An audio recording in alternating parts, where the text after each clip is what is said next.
Okay, let me try to tell you quickly, in less than 20 minutes, about this game I've been planning on for about 20 years now. Years ago, before the internet, we used to play games on a BBS, and one of the games I played was VGA Planets. It it was a um, this is kind of what it looked like. Here was the star base or star map, and hey, this is areas that I controlled, minefields. This is showing you what is at the planets, the minerals. It was a little bit more into like the you would have mines and factories, and a little bit more involved um, than my idea is, as far as resource harvesting. Um, so these games would take a long time to play, months, because as a BBS we did not do it in real time. You'd have at most a turn would take place every other day. So I'd get my information, I'd give all my ships and star bases all their commands, pack that up and send it by email back to the host. The host would run everybody's turns and then return all the results. The benefit of this was that you had a couple days to run simulations and to see, to really explore what the best strategy was for you to move forward. This truly was a strategy based game. It wasn't like these RTS games, that all evolved from Warcraft, where you just clicked uh, on a factory to build units as quick as you can to go harvest and come back. And the game took 15 minutes, 20 minutes. And it was just how fast can you click on things and reap harvest, and get more military units and upgrade. That was a click battle, not a strategic battle. So the other game that I played was called Trade Wars 2002. This was in semi real time. You would play the game and you had, say, 60 jumps that you could make. So you could go through 60 sectors. So if one sector, one planet was right next to another, one star system was next to another, that would be one or two.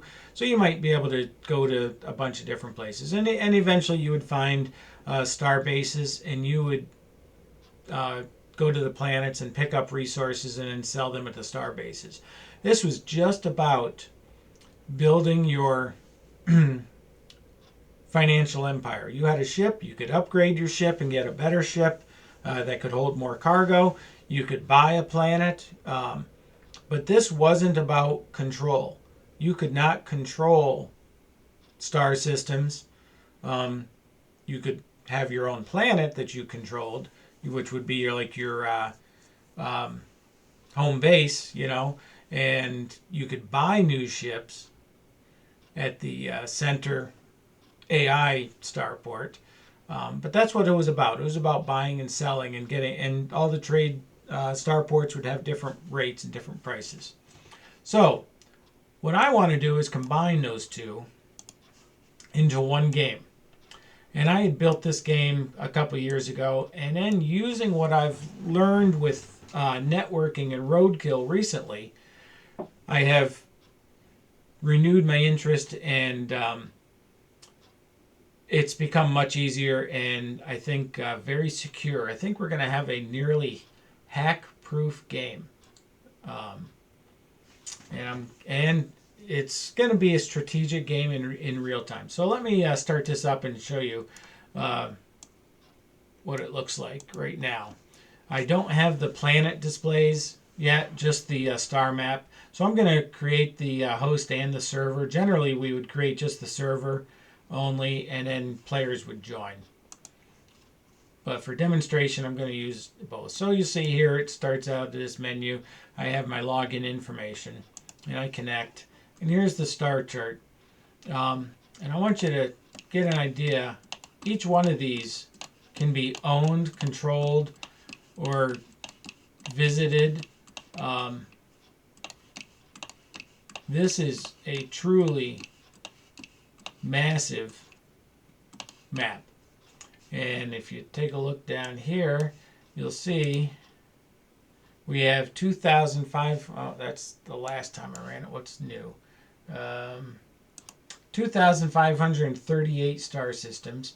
And those star systems contain 10,347 planets and 70 starports. So there's 70 AI starports to begin with.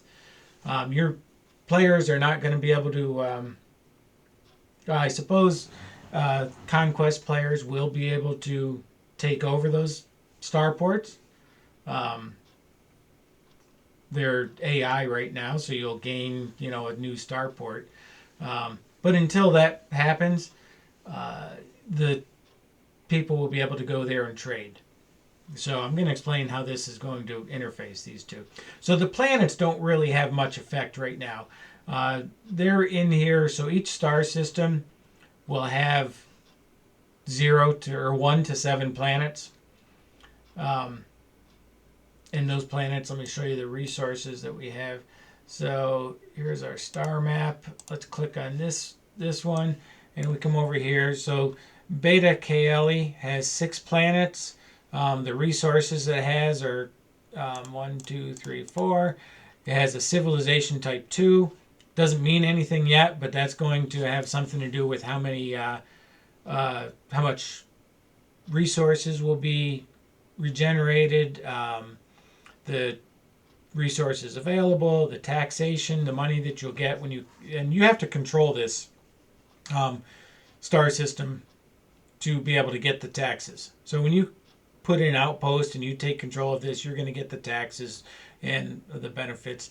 You don't need to control the star system to get the resources that are available right now on the surface, but the civilization type will regenerate these, and so as the game goes on, they will increase. So the population 41,000. So if you can do something to increase the population, you'll get more money, and these will increase. So so the game is going to be built up of 2 parts.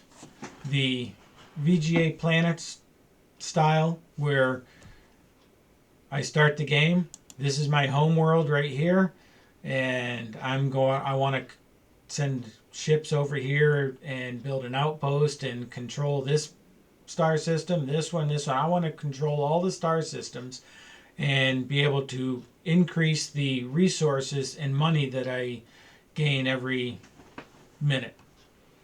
Because we're not doing game turns, we're going to do real time. So when I am at this right here, I'm at my home world, I build a ship. It's going to take 12 hours for my ship to get to this nearest star system. I'll get a notification on my cell phone. Hey, your ship's reached. If I've given it the ship orders to gather resources and come back, that's what it will do. It will do that without my needing to do anything. So I'll be able to give AI control to these ships and star bases to be autonomous and you can change that at any time. So this one will take 12 hours. This one here might take 2 days, or a day and a half to get to. We'll have to determine, but the idea is that this game is going to take 6 months, or maybe it will be ongoing. It'll never end. There will always be someone who's in control of the most part, and there'll be other people who join the game and are trying to claw their way up to become the galactic overlord. So when you click on a planet or a solar system right here, it shows you its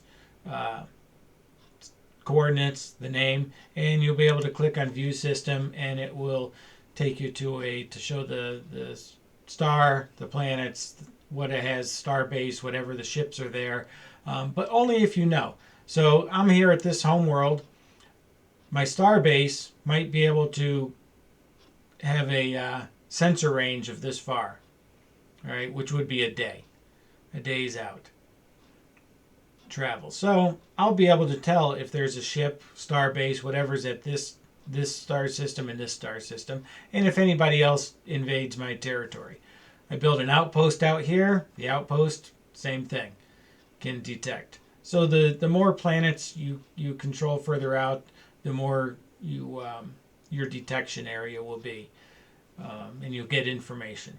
But that is all I know. If I'm at this homeworld and there's another player's ship right here, I can't tell from here to there. I will not know that he's there until he gets within my sensor range. So it's advantageous to expand your territory. We'll be able to build some outposts in the middle of nowheres if you want. They don't have to be on planets. All right, the other part of the game is the trader game. So here I am at my star base. I've got a ton of money, but I need to build some ships. And I can either build warships or I can build freighters. If I build the freighters, I send them out here to collect the resources, bring it back, and just keep doing it. Just like a regular RTS game. Go to the resource, harvest, bring it back. All right, and then I can start building more starships, whether battleships or freighters. Or the other option is that there are players in this game who are playing for the trade wars type style. They are playing to get a better ship for themselves, to get enough money where they can own a planet, and they can be the trader, the leading trader in the galaxy. And it's going to be ranked on money. Who has the most money? Who's a billionaire? So these traders will not have the same limits. So where it takes my ships to go from here to here, 12 hours. Now I will have the ability to build hyperdrive ships. My hyperdrive ships can jump, say, from here to here in 1 minute. And then it's going to take my hyperdrive ship so many hours to, or maybe they can make 2 jumps or 3 jumps or something. And then it takes them a couple hours to recharge their batteries. So when my hyperdrive ship jumps out here, and I can see what's in this area, but the hyperdrive ships won't be able to. Maybe they will be able. Maybe we will be able to equip hyperdrive ships, but the more mass, so a small probe will be able to come out here and jump. A more massive ship, such as a warship, can use the hyperdrive and jump, but it's immediately going to have to wait 24 hours to recharge the hyperdrive, jump drive. So in the meantime, it will have to use the normal drive, and it'll take it 12 hours to get to there. So the trading players will have a different type of ship. They will have a ship that can jump from here to here in 1 minute, and then from here to here in 1 minute. And, maybe they can make 20 jumps before they have to recharge their hyperdrive, or they have to return to AI star base, and they have to pay to have their hyperdrive refurbished. Something to limit so that they don't have unlimited jump capability. And the trader ships are not going to have the sensors. They're going to have a small sensor where they can only detect what's in that immediate vicinity. So where a military ship for a conquest player, if he had a ship here, he would be able to detect, all the way around here. A trader player could only detect right here in this area. So I'm sitting down here on my base, on my star base, and I need some resources. I can actually send out a message and say I'm going to hire the traders. I'm willing to pay so much money for X resources. So I will send you 1,000 credits for 1,000 units of this resource. So that message is going to be public.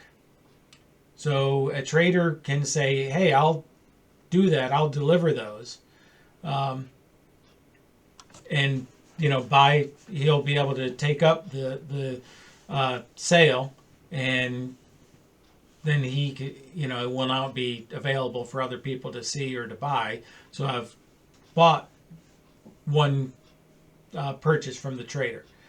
So the trader can either deliver directly to my starbase. Of course, then he'll know where my home world and my starbase is, or he can deliver it to a nearby star, drop them off there. Hopefully I control that star with an outpost, or he can deliver it right here in the middle of nowheres and meet my freighter right here and transfer it to my freighter. And so I can also buy, so since I can communicate with these traders, I can also ask for information. They're not going to have the vast amount of information, but the longer they play the game, the more they know about these. Hey, well, I know that this area is controlled by this player, and yeah, he's got a lot of ships. I don't know exactly, but I know he's got a star base here. I know he's got an outpost here. So traders are not to be thoroughly trusted. You can use them information to gain information, but another player may be doing the same thing. So we're going to have two games, a fast-paced trading game where they can move from starbase to starbase, planet to planet, collecting resources to sell and become, so there's going to be a leaderboard of the top traders. And we're going to have the conquest game where players are paying those traders for information and for resources. So it's going to add a level of dynamic to the game that I don't think exists in any other game.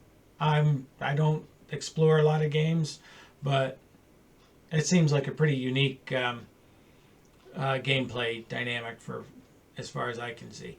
And the strategy, the conquest strategy game, that really should appeal to the people who are true strategy players. These are the people that play chess and like to read the strategy gaming magazines. This is not going to appeal to people who play, StarCraft or, Warcraft, and 10 minutes later, oh yeah, I won that game in 10 minutes and I'm moving on. But the slow, maybe we can win those people over. The slow pace of it gives them plenty of time to determine a real strategy. And the vastness of this universe, this galaxy that we've created, might appeal to people, being able to explore. Also on individual star systems, we're going to have, maybe the races, if it's a high-end race, they will discover something. And if you control that or discover that planet after they've discovered that, you will gain that technology. So maybe there's something, a world killer technology or, some other special thing that, only one person will have. So maybe there's one resource that will be on one planet. So we're going to have, unique things to find that the traders will be able to search out and find. We're going to have unique resources, black holes, minefields, asteroid fields, things to affect how you can maneuver. And these ships, because of the sensor AI that we have, the ships will be able to maneuver around these things automatically. So let me tell you why it's hack proof, I think.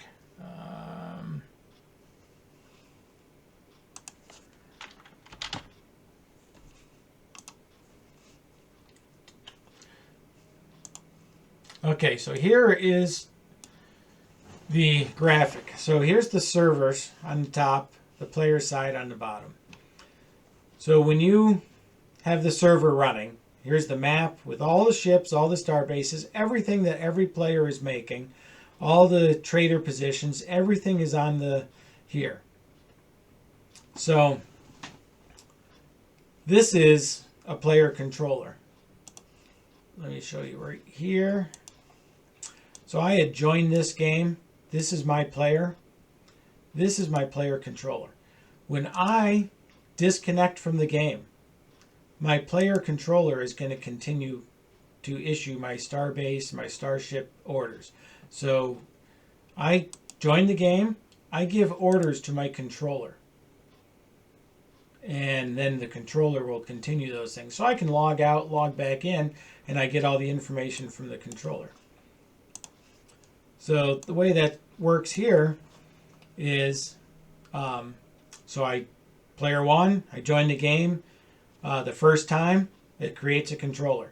Now once the controller is created, it stays in the game.